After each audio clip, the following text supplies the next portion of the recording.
Vous écoutez Radio Lomé, il est 12h30. Vous écoutez Radio Lomé, il est midi.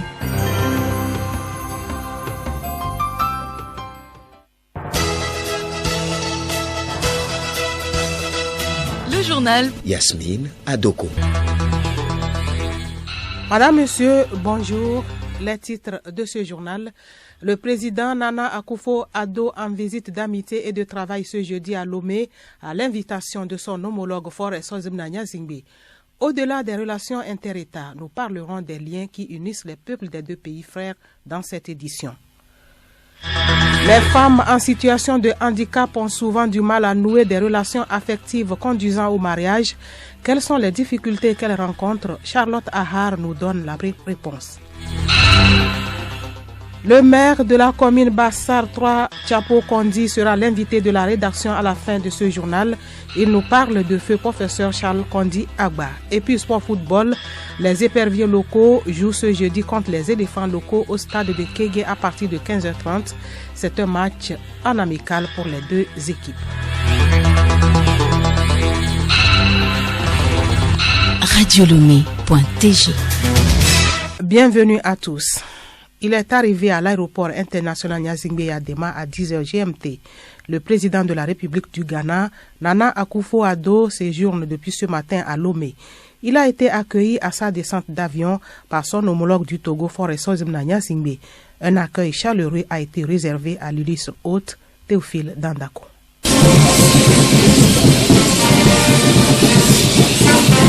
C'est dans une ambiance entretenue par la fanfare des forces armées togolaises FAT que le chef de l'État Faure Sozimna Nyazingbe a accueilli Nana Akufo-Addo.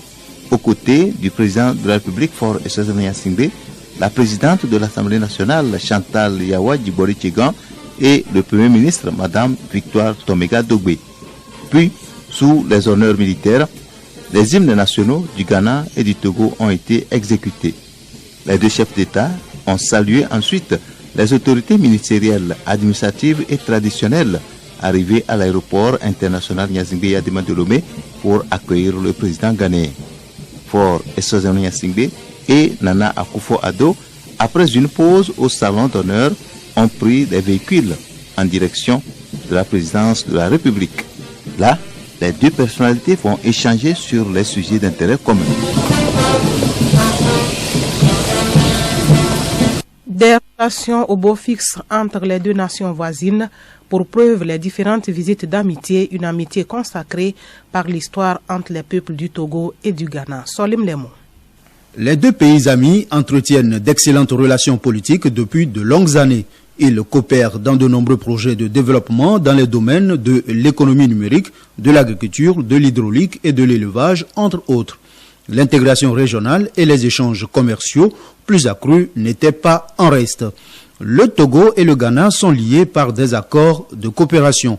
Les leaders des deux pays œuvrent également pour l'intégration sous-régionale. Lors de l'une de ses dernières visites au Togo, Nana Akufo-Addo avait saisi l'occasion pour démontrer la chaleur et la vigueur des relations qui lient les deux pays et leurs peuples. Aussi, au cours du dîner offert par le Togo, les deux chefs d'État ont-ils pu dire tour à tour devant le micro tout le bien qu'ils pensaient l'un de l'autre et de la fructueuse coopération entre les deux pays. Je vous rends hommage pour votre attachement au renforcement continu des relations qui existent si heureusement entre nos pays et nos peuples, a déclaré Faure Nyazingbe à l'endroit de son homologue ghanéen. Le chef de l'État togolais, très confiant, ajouta à l'époque qu'en mettant en commun nos énergies, nous atteindrons nos objectifs et répondrons aux aspirations de nos populations, paix et développement. Écoutez Radio Lomé et vous avez tout le Togo dans votre maison. Hommage hier de la communauté universitaire au professeur Charles Kondi Agba décédé il y a 2 semaines. L'une des spécialités scientifiques de l'illustre disparu est l'anatomie vétérinaire. Dans les témoignages hier à l'auditorium de l'université de Lomé, cela a occupé une place de choix. Yao Kamake.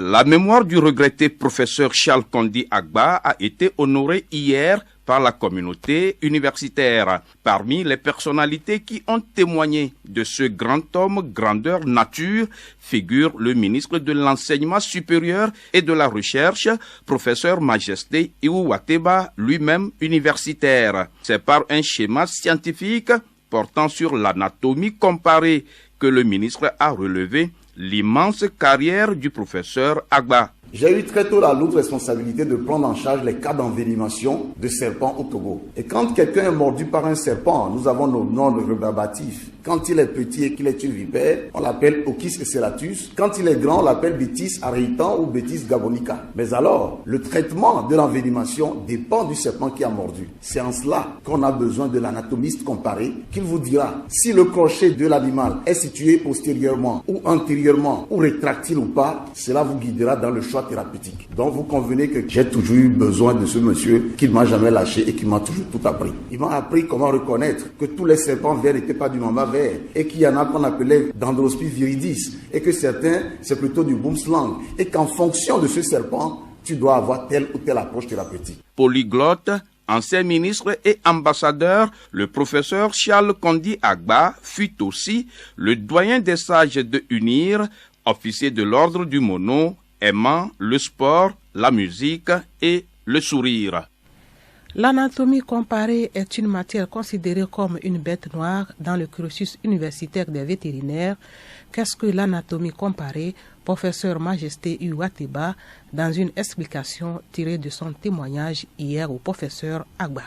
Pour nous médecins, l'anatomie humaine est quasiment la même chose. Mais quand vous allez dans le règne des animaux, il y a plusieurs types d'animaux. Tous les animaux ont un fémur, mais leurs fémurs ne sont pas pareils. Pour soigner le fémur du bœuf, on ne le soigne pas de la même façon que si c'est celui du cochon. Mais pour le vétérinaire qui doit soigner tous les animaux, il faut qu'il sache pour chaque animal comment est son organe, où est-ce qu'il se place pour savoir mieux l'aborder. C'est cela l'anatomie comparée. En fin d'édition, vous serez l'invité de la rédaction Chapo Kondi. La BOAD tient ce jeudi et ce pour 2 jours une réunion tripartite avec ses partenaires. C'est une rencontre qui s'inscrit dans une démarche d'augmentation du capital. Comme perspective, la Banque ouest-africaine de développement ambitionne d'injecter chaque année $1 milliard dans les économies de l'Union sous forme de financement nouveau, entre autres domaines de financement, infrastructures, logement, énergie, éducation et santé. Elles sont femmes et ont les mêmes sentiments que toutes femmes. Elles doivent de ce fait s'engager dans le mariage. Elles, ce sont les femmes en situation de handicap. L'une des discriminations qu'elles subissent est la conception erronée que se fait la majorité des hommes qui entrent en relation avec elles. Quelles sont les difficultés que rencontrent souvent les femmes en situation de handicap qui désirent le mariage? Élément de réponse dans ce dossier signé Charlotte Ahar.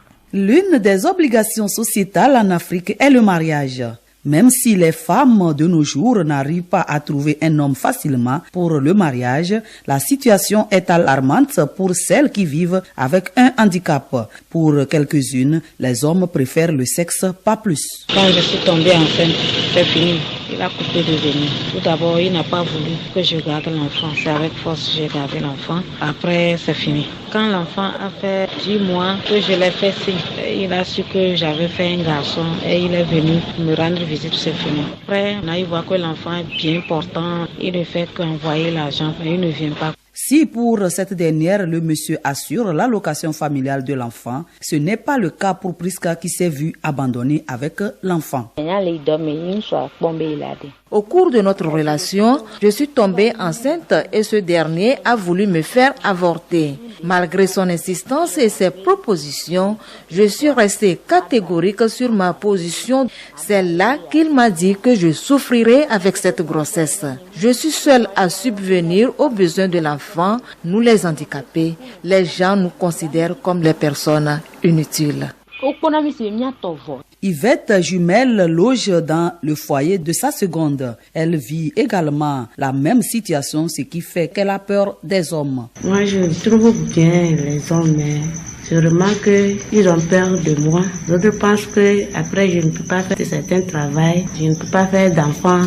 Et d'autres, ils ont peur que dans leur famille, il n'y a pas un handicapé. Ils ne peuvent pas amener telle femme dans leur maison. Ça fait que j'ai peur des hommes aussi. On ne choisit pas d'être handicapé. Évitons alors la discrimination. Le journal Yasmine Adoko. À l'étranger, après le Cameroun et le Bénin, le président français terminera sa tournée africaine par la Guinée-Bissau ce jeudi.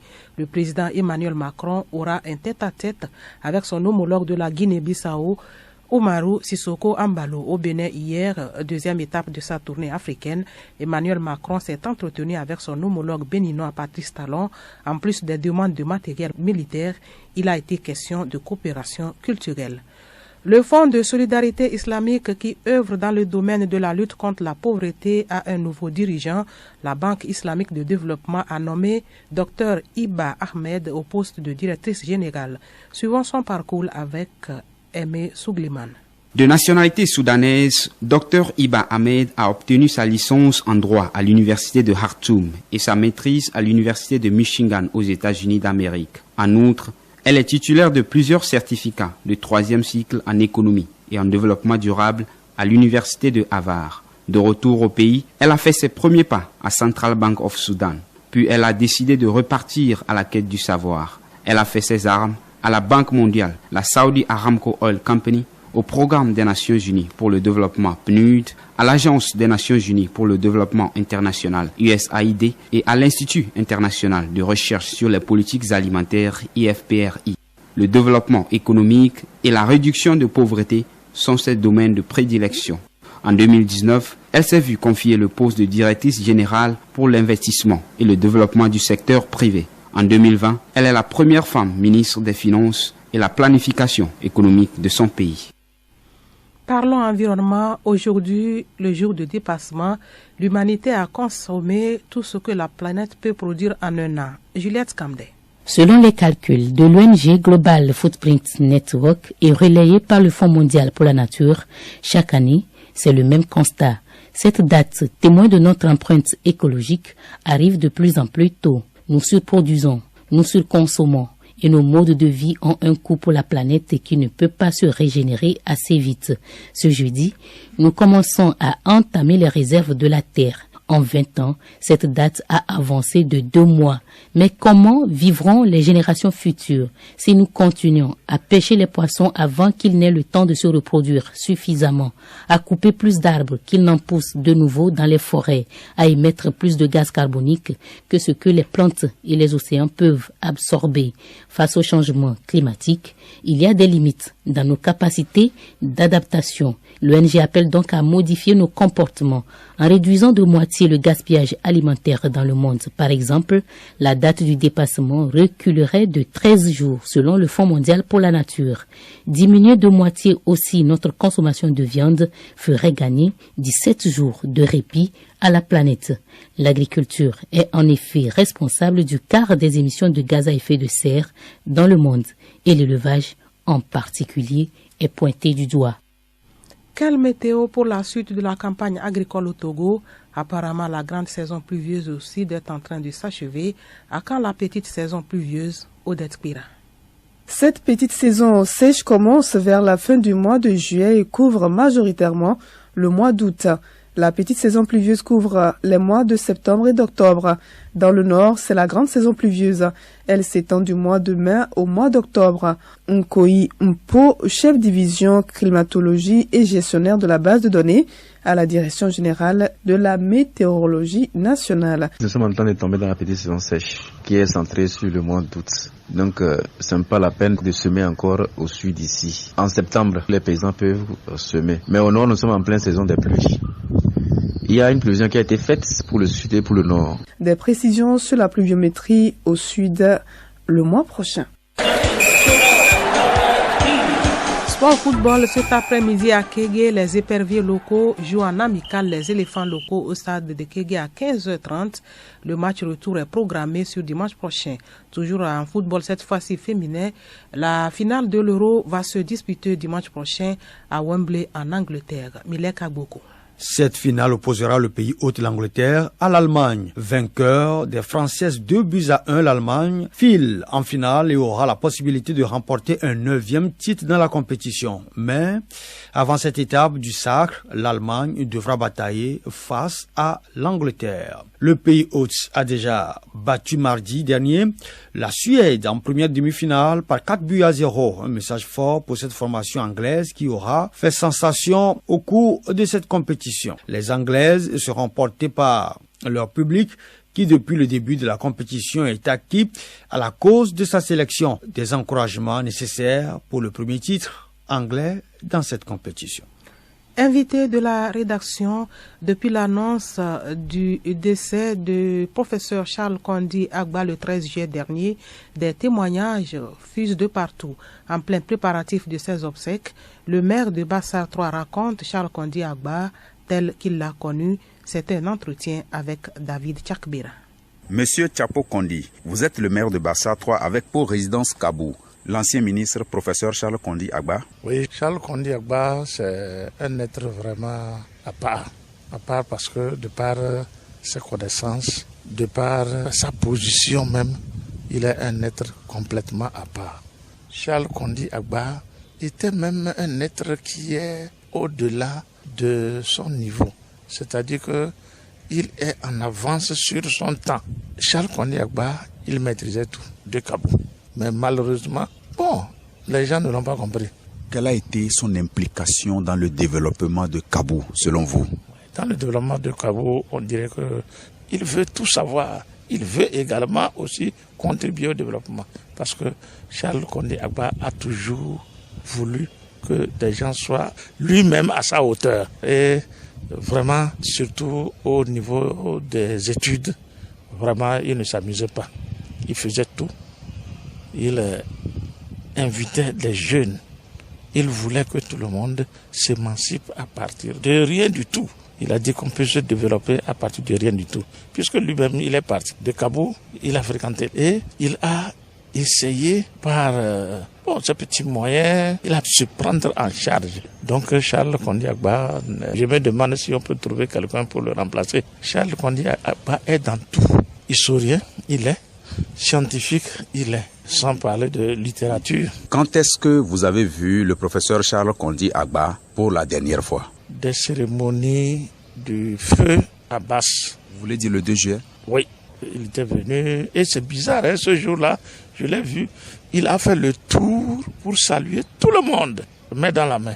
Ce qui nous a surpris, c'est qu'il n'est pas de son habitude. Alors donc, on s'est demandé quand il est mort que nous avons compris que c'était sa façon à lui de nous dire au revoir. Donc, vous avez compris le geste comme cela? Oui, vraiment, c'est comme ça qu'on l'a compris. Monsieur le maire, votre message à l'endroit de la jeunesse de Kabou et de la jeunesse togolaise?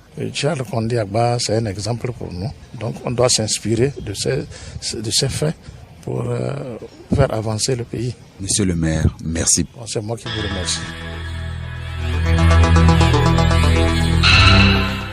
C'est la fin de ce journal dont voici la principale information.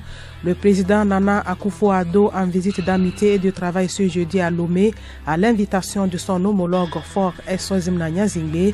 Les deux dirigeants sont en entretien sur des sujets d'intérêt commun. Merci d'avoir suivi le journal.